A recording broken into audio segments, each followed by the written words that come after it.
Chairman Lahoud for holding this hearing, and thank you all the witnesses coming out. Recently, Chairman Smith and I sent a letter to Acting Secretary Sue asking for all details of any attempt of her to forgive or write off fraudulent unemployment insurance payments issued by California or any other state. I'd love to submit this letter for the record. Mr. Chairman? Yes, I'm sorry, Ms. Yeah, so ordered. We are still awaiting a response from the department, and I want to submit another record of recent LA Times article titled, "Its Job Growth in California Falls Back. Unemployment Rate Remains Highest in the Country." Without objection. Thank you. Inflation record high, cost and heavy state regulations are killing small businesses across the state. Before I ask Mr. Taylor for the questions, and I want to ask Ms. Phillips that you just mentioned while you are speaking that non-fraud proper overpayment is more than fraudulent payments. Thank you, Representative Steele. So yes, if you, the U.S. Department of Labor requires all states on a quarterly basis to file the ETA 227 report. It's the improper overpayment report. And I'm gonna just make sure I have the exact number here.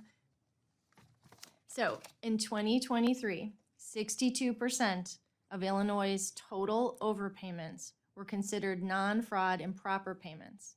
And of that 62% of non-fraud improper payments, 57% were attributable to a claimant error made somewhere along the process. So it was Illinois, but not for the national average. Yes, I have not done. Because we had this hearing with Acting Secretary Sue regarding this, and she said that fraudulent payments by the law that you cannot really forgive, because she wanted to forgive this loan that fraudulent payments went out in California. Out of $135 billion, $30 billion happened in California. It's over 22%.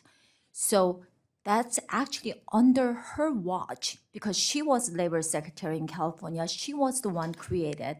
Now she wants to forgive that. That's taxpayers' money, and it should not. So that's why I was asking. I thought I asked the same questions that she couldn't give me any numbers. So she was hiding something, or that, you gave me some numbers, because she said she doesn't know the numbers of nationally that during the COVID that this UI went out, the payments went out, and then how much was overpayment or how much was fraudulent payments.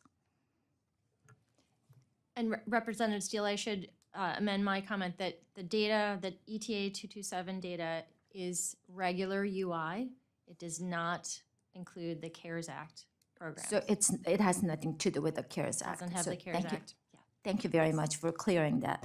According to the Pandemic Response Accountability Committee, California estimated it sent $800 million in pandemic unemployment benefits to the 45,000 prisoners. Improper payments to prisoners, scammers, and international gangs are part of the reason California has a federal unemployment insurance loan balance to the federal government of $18.3 billion. If it's not going to be paid, then guess what happened? Employers have to pay much higher rate. Some estimates show California Employment Development Department distributed approximately $30 billion, as I just mentioned, during the pandemic. So, Mr. Taylor, in your opinion, why was California the epicenter for UI fraud during the pandemic? Thank you, Representative Steele.